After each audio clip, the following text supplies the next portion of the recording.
Il y a d'abord la rencontre, puis les fiançailles, ensuite le mariage. Et la suite logique qu'on attend, c'est l'arrivée des enfants. Malheureusement, cette logique n'est pas le partage de tous les couples mariés. Et quand en plus de cela arrive le verdict implacable d'un médecin qui déclare l'un des conjoints stérile, c'est le coup de grâce qui vient mettre à mal la sérénité du couple. Notre invité du jour est pasteur et cadre dans une banque. Guy-Aimé Liepo nous raconte son témoignage. Pasteur Liepo, Tatola.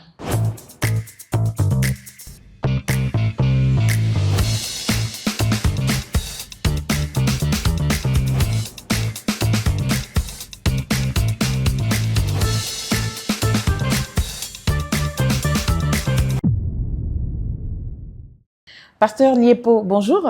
Bonjour Mathilde. Bienvenue à Tatola. Pour ceux qui nous suivent la première fois, Tatola, c'est un mot lingala qui signifie en français témoigne et en anglais testify. Alors, Pasteur Liepo, dis-moi, qui était Guy-Aimé Liepo avant de rencontrer Christ? Guy-Aimé Liepo, c'était un jeune homme et qui avait une vie de dépravation, avait une vie très désordonnée et cette vie-là, par la grâce de Dieu, a pris fin lorsque j'ai rencontré Jésus. Et dans quelles circonstances tu as rencontré le Seigneur? J'ai rencontré le Seigneur en cité universitaire par le biais de mes voisins de cité qui m'ont invité à un camp de prière et c'est à ce camp-là que j'ai rencontré le Seigneur. À un moment donné, tu es passé par la délivrance et je vais résumer ta délivrance par 2 mots. Curieux, rendez-vous. Est-ce que tu peux nous en dire plus? Effectivement, lors de cette délivrance, l'esprit des eaux a été chassé. Et quand je suis tombé, là, après, ce sont mes amis qui m'ont expliqué un peu ce qui s'est passé. Quand je suis tombé, ils m'ont dit qu'il y a plusieurs personnes qui essaient de me tenir, mais j'étais tellement violent. Et j'ai juste entendu une voix dans mon cœur, ou bien, je ne sais pas, audiblement. En tout cas, j'ai entendu une voix qui m'a dit « Je pars, mais je reviendrai ».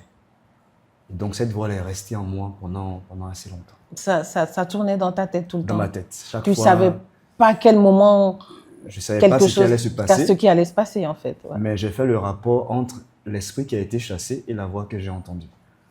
Okay. Donc quelque part, je me disais en moi, cet esprit qui a été chassé va revenir d'une manière ou d'une autre. Voilà.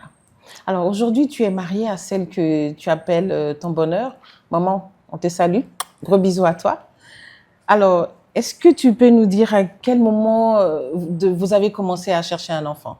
On s'est fiancés en 2003 et en 2004, je suis parti terminer mes études en Europe. Et je suis revenu en 2007 pour le mariage et définitivement en 2009. Il faut dire qu'en 2007-2009, je revenais régulièrement. En vacances, En vacances, je revenais régulièrement. Mais là, vraiment, le sujet du mariage n'était pas prépondérant. On était vraiment dans le vin du mariage. Et mais à mon retour en 2009, le sujet a commencé à devenir assez pressant. Parce que même si j'ai fait 2 ans de plus après le mariage, ça faisait 2 ans qu'on était mariés. Et naturellement, il fallait qu'un enfant arrive. C'était dans l'ordre des choses. Et l'enfant ne venait pas. L'enfant ne venait pas. Et alors, qu'est-ce qui s'est passé? Comment est-ce que vous avez décidé de voir un médecin? Qu'est-ce qui s'est passé? L'enfant ne venant pas, naturellement, dans un couple, généralement, on pense que c'est la femme qui a un problème. Et donc, mon épouse a pris rapidement les devants.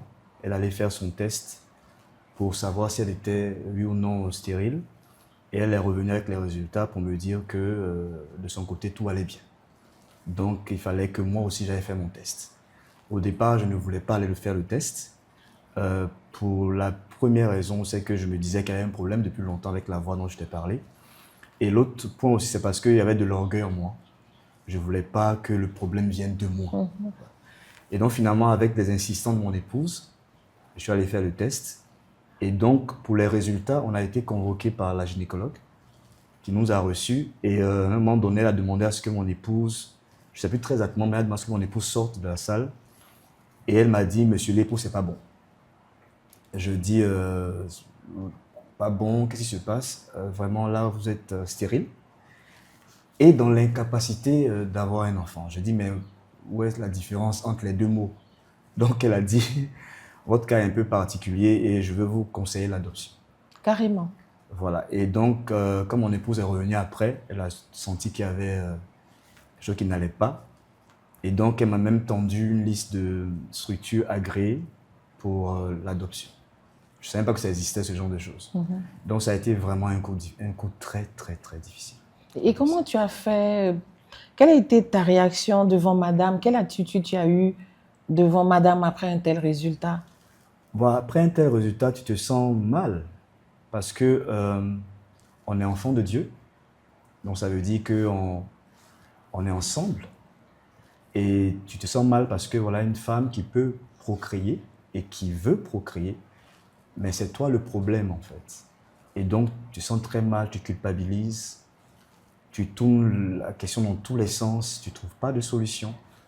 Et Mathis, c'était l'une des périodes, je peux dire la période la plus difficile de ma vie. C'était très, très difficile. Et quand vous êtes rentré, vous êtes assis pour en parler? Comment? Bon, il faut dire que je ne parlais pas beaucoup. C'est elle qui essayait de me, on va dire, remonter, mais j'étais vraiment à plat. Et donc, j'ai attendu qu'elle s'endorme. Et après, je suis allé dans les toilettes pour pleurer. Pleurer toutes les larmes de mon corps. Et c'est là que vraiment la voix dont je te parlais est revenue encore plus forte.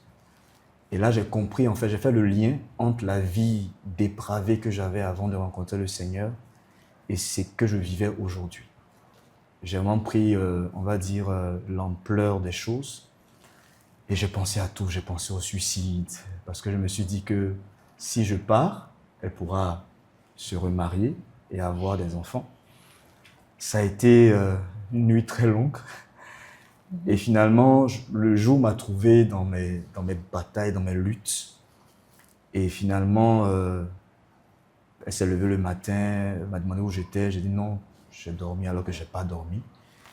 Et c'est comme ça qu'il fallait maintenant faire face à cette douloureuse information de la stérilité.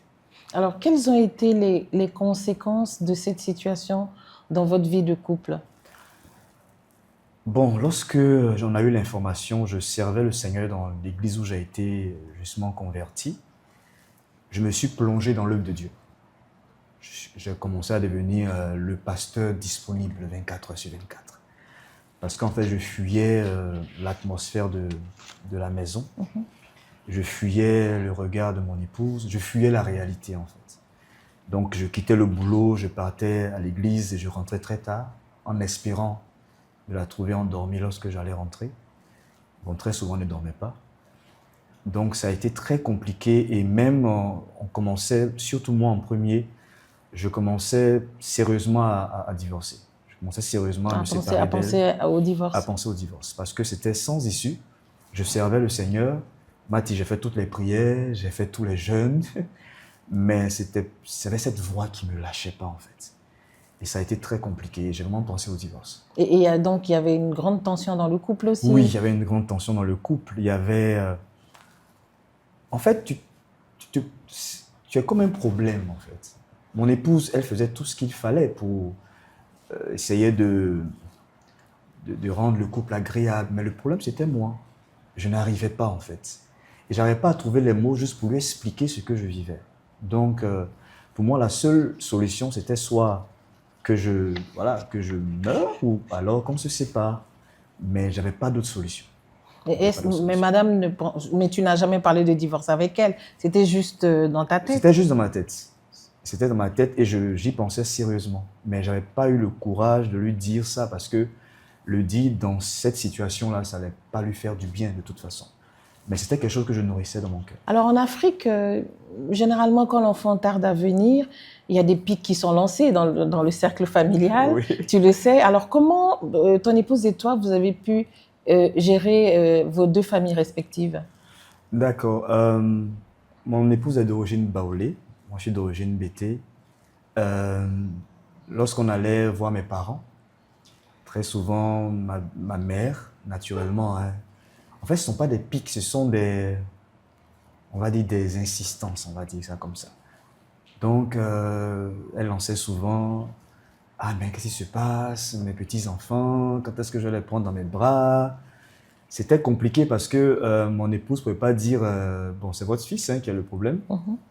Et donc, souvent, je la regardais, je voyais qu'elle prenait sur elle. Souvent, nos regards se croisaient et on communiquait pour dire que bon, c'est les parents, mais bon, à un moment donné, c'était un peu fatigant. Et même quand on allait chez ses parents aussi, c'était un peu la même chose. Ah, mais nos petits-enfants, qu'est-ce qui se passe? Et donc, à un moment donné, on a décidé de ne plus aller chez les parents.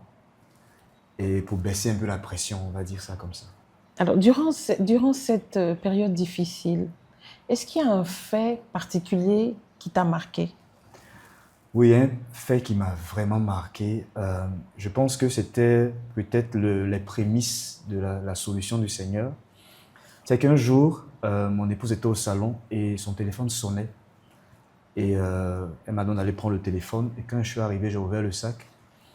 Et j'ai vu dans son sac une photo. Ça s'appelle les éphémérides, c'est ça? Voilà. Ce sont des petits calendriers sur lesquels il y a des photos.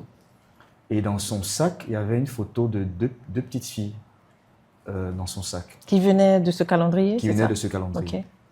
Et donc, quand j'ai vu ça, Mathis, ça m'a fendu le cœur. Ça dit que ça m'a...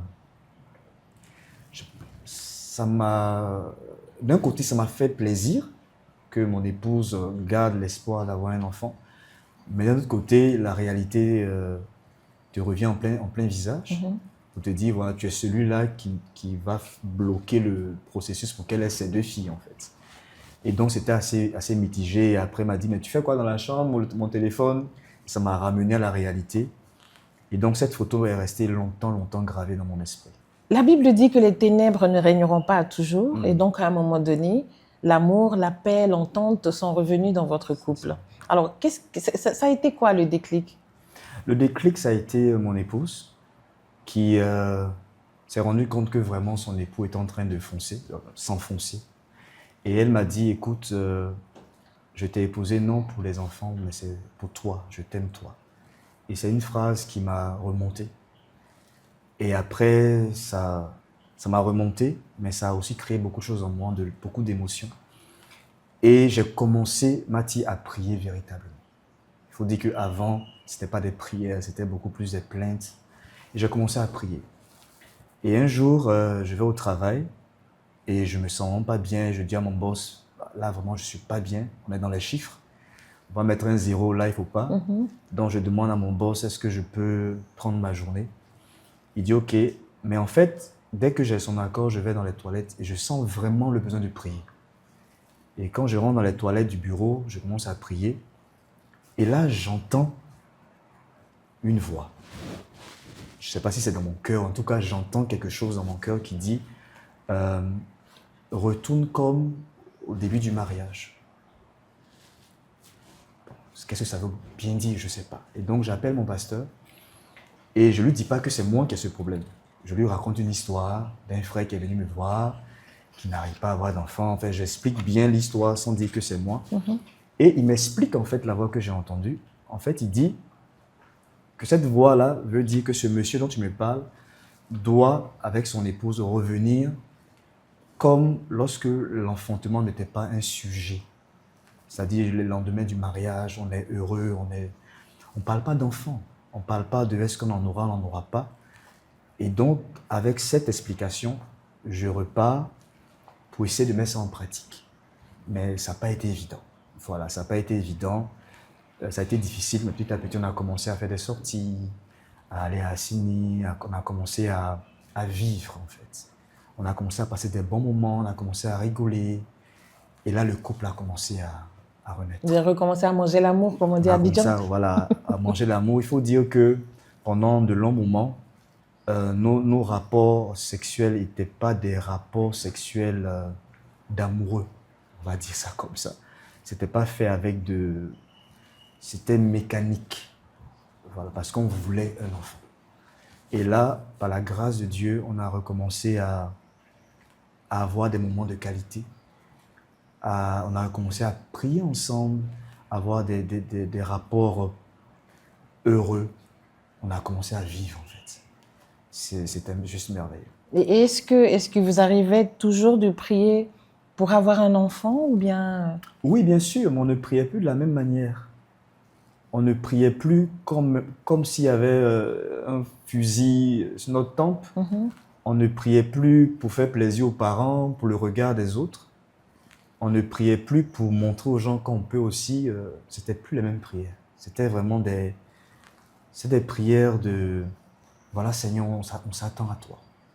Voilà, ton temps sera le nôtre. C'était plus vraiment des prières c'était des prières maintenant. Voilà, c'est ça. Voilà. OK. Et puis un jour, le Seigneur vous a visité.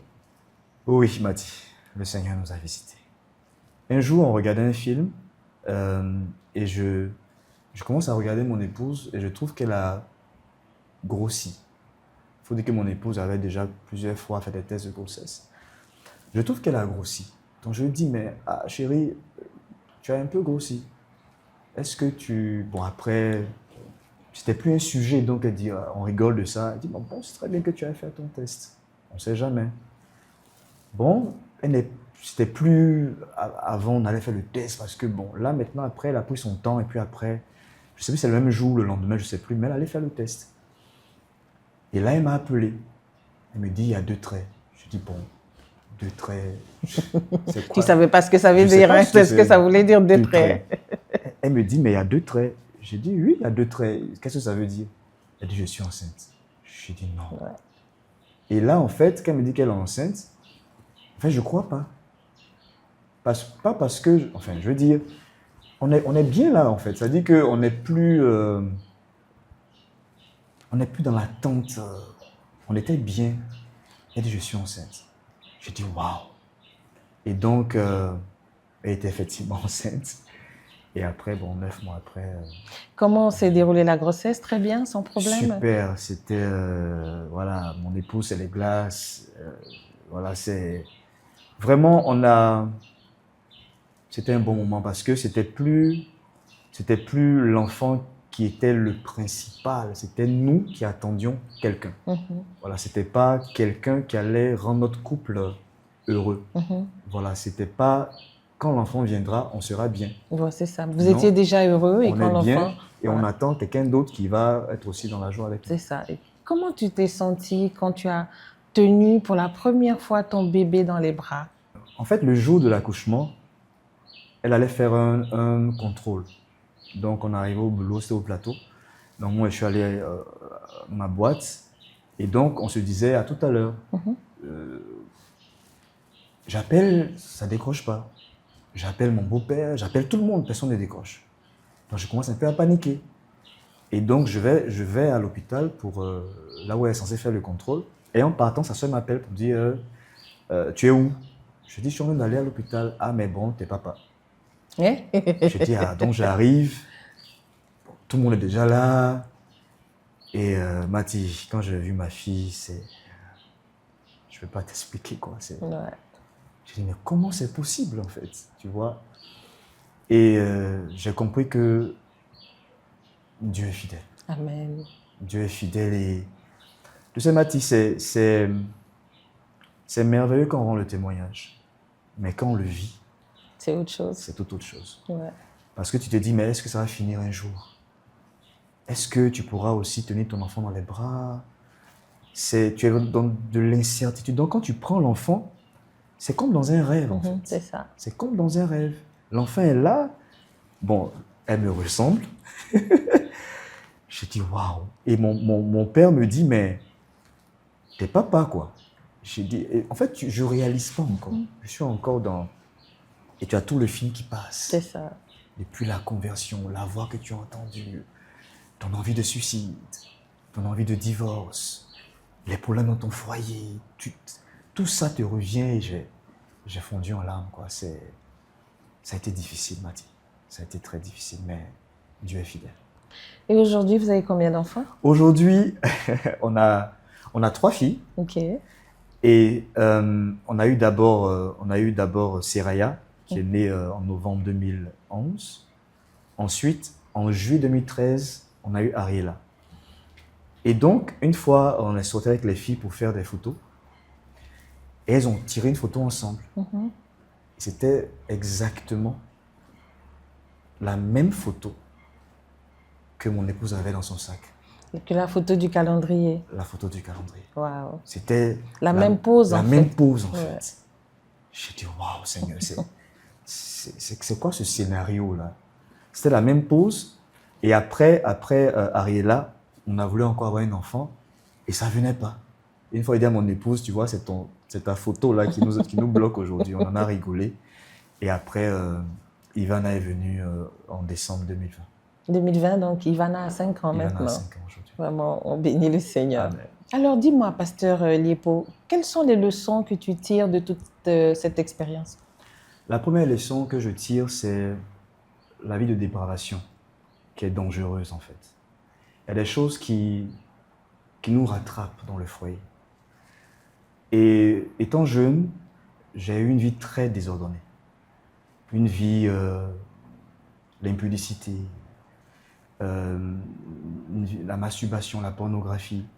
Et même lorsque je draguais une fille et qu'elle me résistait, je lui promettais le mariage. Et puis voilà. Donc, Tu as donné beaucoup de gourmets, en fait. oui, en fait, c'était terrible. C'était terrible. Et donc, cette vie-là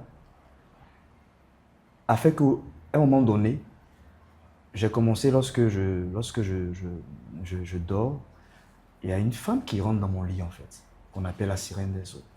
Et j'avais des rêves érotiques. Je me réveille, je suis mouillé. Et quand le jour se lève, je vois qu'il y a des griffures sur mon corps. C'est d'ailleurs ces griffures-là que mes amis de cité ont remarqué. Et c'est eux qui m'ont dit que tu as un problème spirituel. Et si tu n'y prends garde, ça va te créer des problèmes dans ton mariage. Et donc, quand je me suis converti, j'ai décidé vraiment de ranger ma vie, en fait. Mais ça m'a rattrapé. C'est ça. Ça m'a rattrapé. Et ça a failli me faire perdre le bonheur, mon épouse. Ça a failli complètement détruire ma vie. J'allais peut-être même peut-être me suicider. Je veux dire, parce qu'en fait, je récoltais ce que j'avais semé. Et donc, il ne faut pas croire que les choses qu'on fait n'ont pas de conséquences. Il faut avoir une vie digne. Et donc, lorsque mon épouse commence à me remonter, comme j'avais dit, et que je vais au travail, que je rentre dans les toilettes pour prier, là, je fais une réelle repentance. Il faut dire que je n'avais pas vraiment passé du temps à me repentir. J'avais demandé pardon au Seigneur. Mais quand j'ai réalisé le lien entre mon passé désordonné et la situation dans laquelle je mettais mon épouse, là, il fallait que je me repente. Et donc, j'ai commencé à me repentir, demander pardon au Seigneur. J'ai commencé à même dire le nom des filles, pour celles dont je me souvenais. J'ai commencé à vraiment me repentir. Et c'est après cette réelle repentance, ce renoncement à cette vie de dépravation, que j'ai entendu cette voix qui m'a dit reviens. Ce réma que tu as entendu, Ce réma que j'ai entendu. qui a tout déclenché, en fait. Qui a tout déclenché. Voilà. Et donc, je ne crois pas que j'aurais eu cette réponse du Seigneur, ce réma, si je n'avais pas reconnu au fond de moi tout le mal que j'avais fait. Parce qu'une jeune fille à qui on promet le mariage et qui se livre à quelqu'un, et après, elle se rend compte que ce quelqu'un avec une autre, ça déchire le cœur. Et quand elle pleure devant le Seigneur, ce sont des réclamations, finalement. Ce sont des réclamations. Donc, il ne faut pas croire que parce qu'on est enfant de Dieu, parce qu'on est même pasteur, qu'on sera... on va échapper, on va dire, à ce genre de choses. Donc, moi, je veux vraiment inviter tous ceux qui sont mariés aujourd'hui, qui ont des enfants ou pas, et qui ont eu ce genre de vie-là, de vraiment se repentir. Aujourd'hui, il y a des couples mariés qui te suivent et qui suivent ce témoignage et qui ont des problèmes d'enfantement dans leur couple. Quels conseils tu as à leur donner? Quelles paroles tu as à leur donner? Déjà, je peux leur dire que le Seigneur est fidèle. Amen. Deuxièmement, je vais m'adresser particulièrement aux hommes. Très souvent, dans le mariage, surtout nous en Afrique, on a tendance à croire que s'il y a stérilité, s'il y a problème d'enfantement, c'est forcément au niveau de la femme.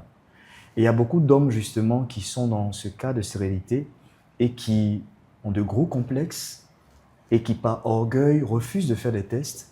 Je veux dire, j'aurais pu sortis de la situation par un traitement médical. Il y a des gens qui sont traités et ça fonctionne. Donc, en tant qu'homme, il ne faut pas faire la politique de l'autruche, il faut aller faire son test, il faut connaître sa situation et puis il faut l'affronter dans la prière et Dieu fera grâce. Il ne faut pas que ce soit un tabou d'être un homme et d'être stérile. Dieu, comme dans mon cas, Dieu peut apporter la solution. Et Dieu guérit. Dieu guérit. Dieu et il délivre. Il restaure. Et il bénit, il Amen. restaure. Amen. Amen. Amen. Amen. Rends grâce au Seigneur. Amen. Amen. Bien-aimés dans le Seigneur, chers couples mariés, vous qui êtes en quête d'enfants, je vous invite vraiment à vous connecter à ce témoignage, à persévérer dans la prière, à chercher la face de Dieu, afin que Dieu vous parle et qu'il vous visite comme il a visité le couple Liepo. Nous avons tous suivi ce témoignage édifiant du pasteur Liepo, qui a eu à faire sa repentance parce qu'il a compris qu'il avait été rattrapé par son passé, ce passé de dépravation, ce passé de débauche.